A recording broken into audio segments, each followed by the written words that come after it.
Ini adalah situs resmi milik Pentagon atau Departemen Pertahanan Amerika Serikat. Menyebutkan Cina menargetkan sejumlah negara, Myanmar, Thailand, Singapura, di Indonesia termasuk, untuk kemudian dibangun pangkalan militer. Pangkalan itu akan dibuat salah satunya di Indonesia. Disampaikan pada pekan lalu. Bentuk pangkalan militer, bentuk perluasan militer dalam kedok program investasi. Itu yang kemudian dijelaskan di dalam situs.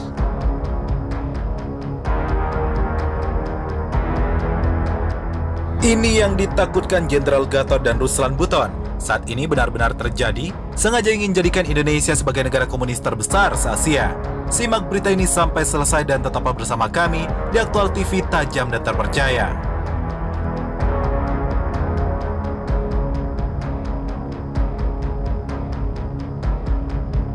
Oke, jadi yang bukan poin yang pertama, pangkalan militer tadi, tapi poin yang kedua, ada keuntungan ekonomi yang bisa didapatkan di situ. Meskipun pasti akan mendapat penolakan luar biasa dari dalam negeri, Pak Soleman. Apanya yang mau ditolak? Tidak ada satupun wilayah Indonesia yang diserahkan kepada Cina. Tidak. Semua berbasis kepada sama seperti yang lain.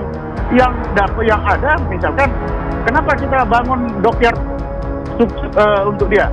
Barangkali ketika datang sini, dockyard itu cukup untuk kapalnya dia. Tapi kan tidak hanya kapal dia, kapal kita juga kita bisa pasang di sana. Ini ada viral tentara Korea aja dibilang tentara Tiongkok, lalu kemudian viral kemana-mana jadi ribut. Apalagi kemudian ada refueling tadi. Ketika Indonesia sekarang kiblatnya ke Cina, otomatis gerakan Islamophobia masif sekali. Kriminalisasi terhadap ulama masif sekali. Gerakan demonologi Islam memproyeksikan Islam seperti monster yang menakutkan, masif sekali. Wajar, karena pemodalnya dari Cina.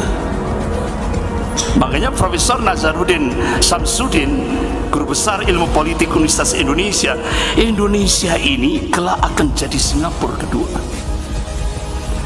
Artinya pribumi minggir, Cina berkuasa. Kira-kira tanda-tandanya sudah nampak? Sudah. Kan Kamis yang lalu sudah saya sampaikan. Hasil riset Bank Dunia, 74% tanah seluruh Indonesia sudah milik Cina.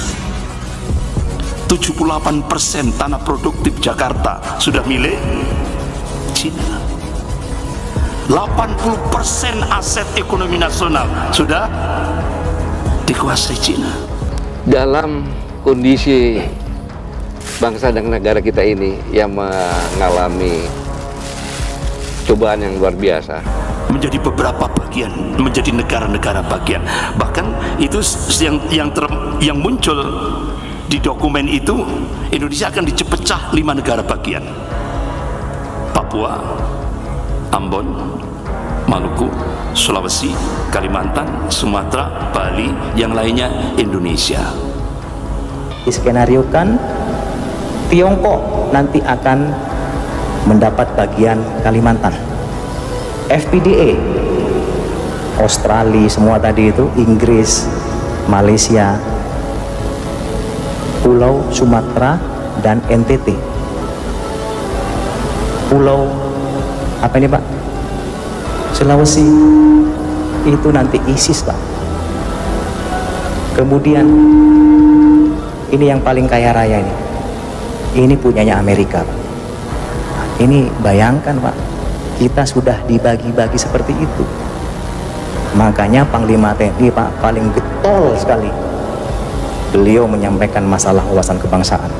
Jadi kalau dikatakan memang komunis itu tidak bisa dilihat, tapi bisa dirasakan. Data-data yang saya sampaikan itulah yang dirasakan. Gitu. Kayak mereka menyatakan ideologi nggak mungkin mati, tetap akan tumbuh gitu loh. Dan Pak Gatot meyakini itu ya sampai sekarang. Ya data-datanya ada kok. Kemudian saya punya lembaga intelijen yang mempunyai data sejak awal. Pada saat saya jadi Kepala Staf Angkatan Darat, data yang hard itu saya kasih software. Oke. Sehingga kita sebar di tempat-tempat tertentu yang megang orang-orang tertentu gitu. Oke. Dan data ini kan diamati gitu. Jadi inilah sekarang ini yang harus kita perhatikan, bagaimana semua anak bangsa ini berpikir, semuanya berpikir adalah untuk memperbaiki kondisi ini. Gerakan separatis Papua, OPM, mulai dari Dinoyo Malang, ya. Puncaknya tanggal 31 Juli kemarin itu, di mana? Habibura, proklamasi Papua Merdeka. Tapi menurut aparat kita itu bukan teroris. Kalau teroris itu hanya untuk umat Islam. Paling banter gerakan bersenjata. Padahal berapa anggota TNI, anggota kepolisian yang mati, dibunuh.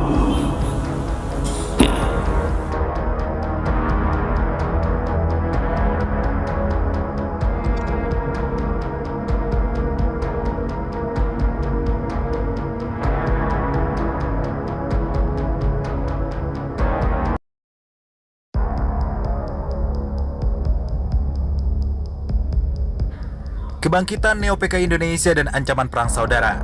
Berbagai fenomena kegaduhan di Indonesia baru-baru ini disinyalir berpotensi menimbulkan ancaman besar bagi keutuhan NKRI, mulai dari kasus ISIS, Khilafah, hingga kebangkitan Neo-PKI. Situasi inilah yang disinyalir berpotensi picu perang saudara di Indonesia, terlebih dengan semakin menguatnya gerakan Neo-PKI. Dalam survei nasional pada Mei 2017, Saiful Mujani Research and Consulting menemukan indikasi kuat bahwa Indonesia dari hari ke hari kian melemah dan berada dalam ancaman besar. Mengejutkan, melalui surveinya, Mujani Research menemukan sebanyak 14,5% atau sekitar 37,5 juta jiwa lebih penduduk Indonesia mengaku NKRI dalam ancaman besar. Hal ini tak berlebihan mengingat dalam 2 tahun terakhir Indonesia terus digiring pada isu-isu intoleransi serta berbagai propaganda komunis. Penggembosan NKRI tampak terlihat ketika sesama warga negara Indonesia terindikasi kuat saling diadu. Belum lagi, isu konsep negara khilafah dan propaganda komunis terus semakin kencang. Selain isu khilafah, propaganda komunis dan kian menguatnya indikasi kebangkitan Neo-PKI di Indonesia juga menjadi ancaman serius bagi NKRI dan Pancasila.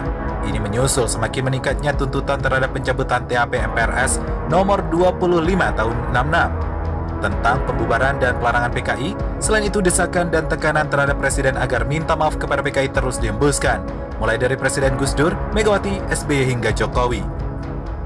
Sementara itu, usulan penghapusan kolom agama pada KTP semakin menguatkan asumsi unsur kesengajaan agar memberi ruang kepada pengikut PKI untuk memiliki KTP tanpa identitas agama. Munculnya kembali jargon-jargon PKI seperti revolusi mental dan sama rata, sama rasa, serta MAS. Pengamat politik Rocky Gerung meminta negara dan masyarakat mewaspadai upaya infiltrasi intelijen Cina di Indonesia. Kekhawatirannya tersebut muncul usai sebanyak 352 tenaga kerja asing asal Cina sejak 1 Mei 2021 berhasil masuk ke Indonesia. Rocky Gerung meyakini bahwa TKA tersebut dikirim dari daratan Cina bukan hanya untuk meningkatkan roda perekonomian Indonesia. Dia percaya terdapat ambisi-ambisi lain. Bahkan ambisi tersebut, kata Rocky Gerung, sudah tertanam di setiap warga Cina sejak terjadi revolusi Partai Komunis Tiongkok yang dipimpin oleh Deng Xiaoping pada kurun dasawarsa 70-an hingga 90-an. Berhasil memimpin revolusi tersebut, dan Xiaoping pun sempat menjadi pemimpin tertinggi Republik Rakyat Cina. Maka dari itu, sebagaimana dikutip dari kanal YouTube Rocky Gerung, Rocky Gerung mengingatkan bahwa TKA Cina yang datang itu bukan sekedar pekerja, namun juga merupakan intelijen dari daratan Cina. Jadi sekali lagi, kata Rocky Gerung, Indonesia wajib mengetahui bahwa investasi Cina itu selalu berkaitan dengan investasi dalam kerangka strategi geopolitik. Geopolitik adalah hubungan antara politik dan teori-teori dalam skala lokal atau internasional. Geopolitik mencakup praktik analisis, prasyarat, perkiraan, dan pemakaian kekuatan politik terhadap suatu wilayah. Rocky menegaskan bahwa negara seperti Cina yang kemampuan ekonominya sudah tinggi, negara tersebut akan tumbuh ke arah dorongan dan hasrat politik. Obor merupakan sebuah kebijakan inovatif pemerintah Cina untuk membangun jalur perdagangan dan ekonomi baru yang menghubungkan Asia hingga Eropa. Karena hal tersebut menurutnya, Cina sering dianggap sudah menjadi negara superpower, padahal belum. Cina, kata Rocky Gerung, masih menjadi negara junior superpower yang menunggu momentum. Orang melihat misalnya, sambung Rocky Gerung, Cina tak tanggung-tanggung dengan dana fantastis membantu Mesir dalam pembangunan kota baru dan infrastruktur. Lantas kenapa Mesir? Dia menjelaskan karena di sana terdapat terusan Suez yang secara geopolitik harus diamankan Cina sebelum diembargo oleh negara-negara barat. Cina, kata Rocky, selalu berpikir geopolitik dalam ekspansi ekonominya. Asia Tenggara udah pasti, Cina merasa nggak punya teman di Asia Tenggara. Tapi Cina punya masyarakat Chinese di Asia Tenggara, bahkan sampai Australia. Jadi, Cina walaupun dia sendirian nggak punya aliansi, tapi dia tahu aliansi dia itu dengan etnis Chinese yang tersebar di Asia Tenggara, tutur Rocky Gerung.